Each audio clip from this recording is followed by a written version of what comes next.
کیا نامحرم کو دیکھنا گناہ ہے؟ یوٹیوب پر جو ویڈیوز دیکھتے ہیں اس میں بہت سارے غیر محرم بھی ہوتے ہیں، کیا اسے دیکھنے سے بھی گناہ ہوگا؟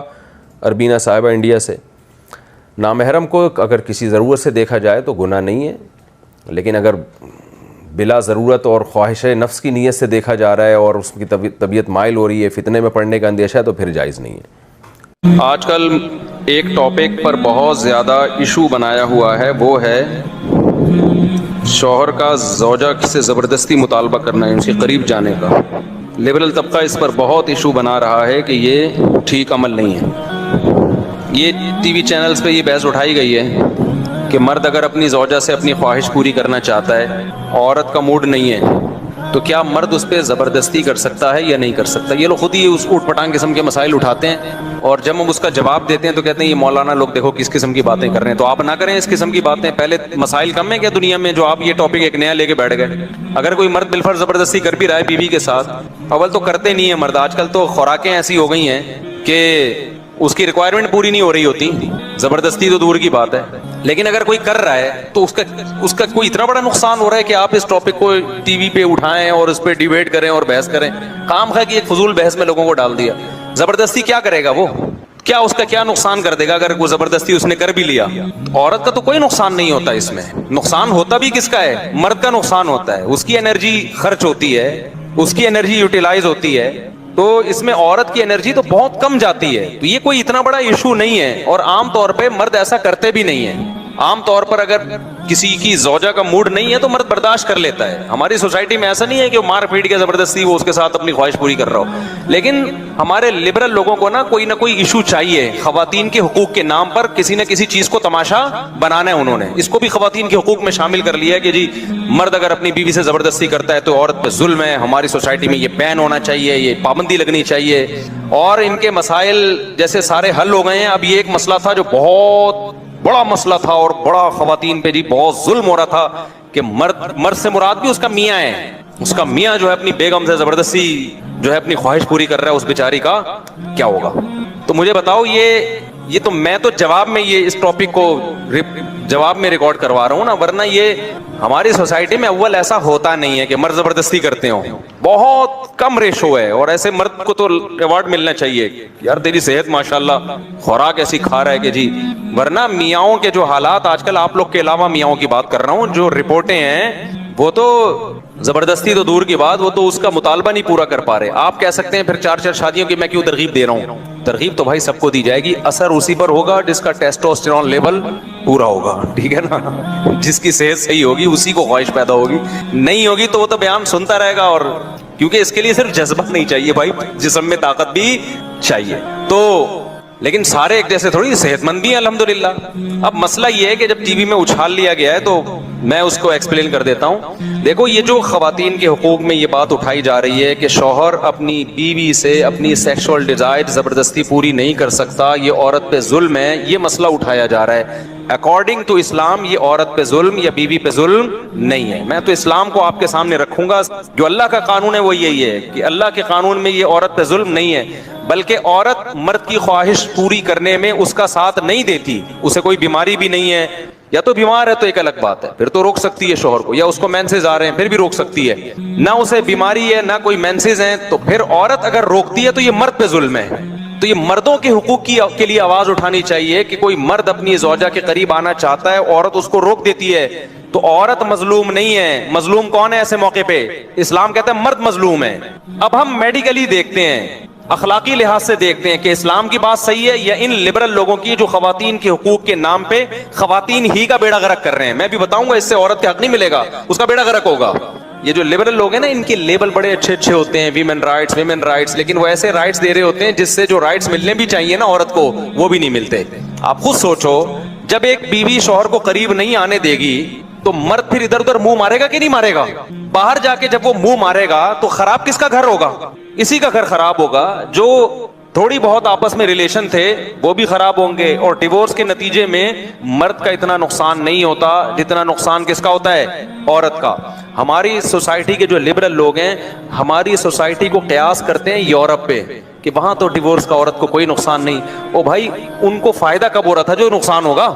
وہاں عورت کو شادی کے بعد کوئی فائدہ کہاں ہوتا ہے جو نقصان ہوگا؟ یہاں تو بے شمار فائدے ہوتے ہیں اس کو شادی کے بعد، بے شمار فائدے عورت کو نکاح کے بعد ملتے ہیں ساری زندگی۔ زوجہ سے کے ہاتھ کے ذریعے انسان ڈسچارج ہو سکتا ہے، حیا کے خلاف مسئلہ ہے لیکن یہ بہت پوچھتے ہیں لوگ، کچھ مسائل بولتے ہوئے مجھے خود ایک دماغ پہ بوجھ ہوتا ہے۔ تو زوجہ کے ساتھ تو یہ جائز ہے، اپنے ہاتھ سے اپنی خواہش پوری کرنے کی شریعت میں آپ کو اجازت نہیں ہے۔ تو اب خوب سمجھ لو، اللہ تعالیٰ نے مرد کو یہ حکم دیا ہے کہ وہ سوائے شادی کے اس کے پاس اپنی بیوی کے علاوہ اپنی خواہش پوری کرنے کا کوئی راستہ نہیں ہے۔ اب اللہ آپ کی اس مجبوری کو مجبوری نہیں مانتے کہ ایکچولی میں سفر میں ہوں، میں اسٹڈی کے دوران تو میں ہینڈ پریکٹس سے اپنی خواہش پوری نہیں کروں گا تو میں ڈپریشن میں جاؤں گا، تو بھائی تو شادی کرنا بیٹھ کے۔ اگر آپ یہ کہتے ہو کہ مجھے رشتہ نہیں مل رہا تو اپنا معیار گراؤ، آپ بولو کہ میرے اسٹینڈرڈ کا نہیں مل رہا تو اسٹینڈرڈ کیا کرو، بولو نا کم کرو۔ آپ اللہ میاں کا یہ حکم ہے، اپنا اسٹینڈرڈ کیا کرو، آپ کم کرو۔ یہ بھی قرآن میں ہے، وَمَن لَّمْ يَسْتَطِعْ مِنكُمْ طَوْلًا أَن يَنكِحَ الْمُحْصَنَاتِ الْمُؤْمِنَاتِ فَمِمَّا مَلَكَتْ أَيْمَانُكُمْ۔ اللہ کہتے ہیں کوئی آزاد عورت شادی کے لیے خاندانی عورت نہیں مل رہی، کسی کی باندی سے شادی کر لو۔ عرب میں باندی کا لیول بہت کم ہوتا تھا، اور اللہ نے فرمایا ذالک لمن خشی العنۃ منکم، جس کو زنا یا برائی کا خطرہ ہے نا وہ یہ کام کرے۔ تو کیا مطلب اللہ کیا حکم دے رہے ہیں، اپنا اسٹینڈرڈ کیا کرو، بولو نا گرا دو۔ اور یہ اللہ نے مرد میں خواہش نفس مسلط اس لیے کی ہے کہ نہ چاہتے ہوئے بھی شادی کرے، یہ اس لیے نہیں کی ہے کہ ہاتھ سے فارغ ہو کر اپنے آپ کو ٹھنڈا کر لے اور شادی 10 سال کے لیے مؤخر کر لے، یہ تو مسلط کی گئی ہے، کیونکہ شادی کو اسلام نے آپ پہ نہیں چھوڑا، فطرت نے آپ پہ نہیں چھوڑا۔ ہم اور آپ پہ چھوڑا ہوتا تو ہم 50 سال کے ہو کے بھی نہیں کر رہے ہوتے۔ جو کام انسانیت کی بقا کے لیے ضروری تھا نا، اللہ نے وہ ہمارے مشورے پہ نہیں، اللہ چاہتے ہیں کہ نسل بڑھے، تو اس لیے یہ چیز اللہ نے مسلط کر دی ہے کہ لوگوں سے اللہ مشورہ نہیں لیں گے کہ ایکچولی آپ کو کرنی چاہیے کہ نہیں کرنی چاہیے۔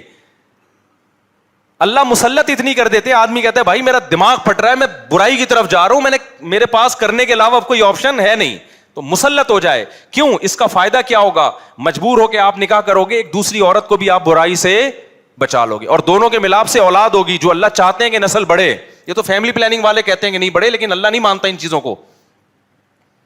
نہیں آ رہی بات میرا خیال ہے؟ تو یہ فطرت نے مسلط کی ہے، تو اگر ہم مجھ زنی کی اجازت دے دیں تو اس فطرت جو آپ سے چاہ رہی ہے آپ اس کے اگینسٹ چلنا، بولو نا شروع۔ مثال کے طور پر فطرت آپ کو بھوک لگاتی ہے روٹی کی، کیوں لگاتی ہے؟ چوری کر کے کھاؤ، اس لیے نہ چاہتے ہوئے بھی آپ کمائیں، کاروبار کریں یا ملازمت کریں۔ اس ملازمت کرنے سے کیا ہوگا؟ صرف آپ کو فائدہ نہیں ہوگا، آپ کے باس کو فائدہ ہوگا، اس کا بزنس چلے گا، اس کے بزنس چلنے سے لوگوں کو فائدہ ہوگا۔ تو یہ سب چیزیں ایک دوسرے سے کیا ہیں؟ لنک۔ آپ کو بھوک لگ رہی ہے، اسلام کہتا ہے آپ حلال طریقے سے کما کے کھاؤ، آپ کہہ رہے تھے میں نہیں کما رہا، جب بھوک لگے گی نا ٹائٹ تو آپ کمانے پر کیا ہوگے؟ مجبور۔ پھر آپ بزنس کرو گے، اس بزنس سے آپ کو بھی فائدہ ہوگا اور قوم کو بھی فائدہ۔ تو کچھ کام قدرت ہم پہ مسلط کر کے کرواتی ہے تاکہ لوگوں کو اس سے کیا ہو جائے؟ فائدہ، ہمارے نہ چاہتے ہوئے بھی فائدہ ہو جائے۔ لیکن آپ نے کیا کیا؟ ایکچولی میرے پاس چونکہ ایک ارننگ کا، کمائی کا ٹائم نہیں ہے، میں ایکچولی بہت بزی ہوں، میں بہت بڑا سائنسدان بننا چاہتا ہوں، آج کل ٹوپی ڈرامے جو چل رہے ہوتے ہیں، تو میں اگر کماؤں گا تو پھر ایکچولی تو میں بھیک مانگنا شروع کر دیتا ہوں، یا میں چوری کر کے کھانا، میں کیا کروں بھائی، میں اسٹڈی ہے، کل میرا پیپر ہے یار، میں کماؤں کیا؟ تو میں چوری کروں گا۔ چوری کرنے سے کیا ہوگا؟ پیٹ بھر جائے گا، ڈاکٹر کہے گا کہ آپ کے وٹامن سارے پورے ہو گئے ہیں، جس مفتی نے کہا تھا چوری نہیں کرو وہ آپ کی صحت برباد کرنا چاہ رہا تھا۔ جیسے ڈاکٹر جو مزنی نہیں کرتے نا، ان کو یہ کہتے ہیں مفتی لوگوں کے چکر میں نہیں پڑو، یہ تمہیں ڈپریشن کا مریض بنا دیں گے، کوئی بات نہیں، اپنے آپ کو ہاتھ سے فارغ کر لیا کرو، اس سے ڈپریشن کیا ہو جائے گی؟ ختم۔ او بھائی اس سے اس کی ڈپریشن ختم ہوگی، قوم کی ڈپریشن بڑھے گی، عورتوں کی ڈپریشن بڑھے گی، مرد ان سے شادیاں ٹائم پہ نہیں کریں گے، جیسے بڑھ رہی ہے ڈپریشن وہ بھی زنا کی طرف جائیں گی، وہ بھی ہاتھ سے، اور جو گند ہماری سوسائٹی میں پھیل رہا ہے اور نسل کی کمی کا ذریعہ بنے گی، بہت سارے سائیڈ افیکٹ ہوں گے اس کے۔ تو فطرت آپ پہ بھوک مسلط کرتی ہے، نہ چاہتے ہوئے بھی آپ روٹی کماؤ، امتحان کو مؤخر کر دو، کیونکہ روٹی کمانے کی فکر ضروری ہے، اس سے دوسروں کو بھی روٹی ملے گی، اس کو بھی بزنس ملے گا۔ تو فطرت جو بیسک ضرورتیں ہیں نا وہ ہم سے نہیں پوچھتی، وہ ہم پہ مسلط کر دیتی ہے۔ تو صحیح آدمی ہوگا، صحیح ڈاکٹر ہوگا، وہ کیا کہے گا؟ یار بھوک لگ رہی ہے نا، پڑھائی کو ایک طرف رکھ، تو ایسا کر کچھ کما یار، کچھ سائڈ بزنس کر لے، اس بزنس سے پھر قوم کو کیا ہونا شروع ہو جائے گا؟ فائدہ۔